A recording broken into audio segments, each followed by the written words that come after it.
Cigarette মাদকের আওতাভুক্ত কিনা, ইসলামে এর ব্যাপারে নির্দিষ্ট কোনো বার্তা আছে কিনা। সিগারেট এটা মাদকের আওতাভুক্ত হোক বা না হোক, ধূমপান মানুষের স্বাস্থ্যের জন্য ক্ষতিকর এটুকু যারা করে তারাও জানে, আর ধূমপানের এই সমস্ত সামগ্রীগুলো যারা উৎপাদন করে তারাও স্বীকার করতে বাধ্য হয়। পৃথিবীতে এমন মানুষ একজনও হয়তো নাই যে মানুষ জানে না যে এটা ক্ষতিকর। আর আল্লাহ বলেছেন, ওয়ালা তুলকু বিআইদিকুম ইলা তাহলুকা, তোমরা নিজেদেরকে ধ্বংসের দিকে ঠেলে দিও না।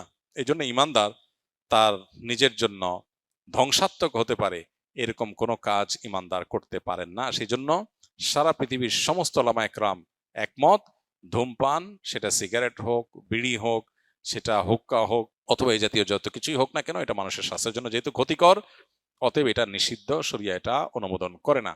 তাছাড়া এই পান না মানুষের তৃষ্ণা নিবারণ করে, না মানুষের ক্ষুধা নিবারণ করে, অতএব শরিয়ার দৃষ্টিকোণ থেকে এটা নাজায়েজ, এতে কোনো সন্দেহ নাই।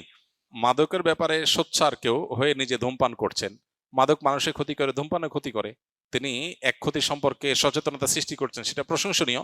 কিন্তু আরেক ক্ষতিতে নিজেই লিপ্ত, সেটা নিন্দনীয়। যতটুকু ভালো কাজ করছেন ততটুকুর জন্য তিনি যেমন ধন্যবাদ পেতে পারেন, আবার একই সাথে তিনি যে মন্দ কাজ করছেন সেজন্যও তিনি অবশ্যই সমালোচনার মুখোমুখি হওয়ার মতো কাজ করছেন। আল্লাহ আমাদেরকে বোঝার তৌফিক দান।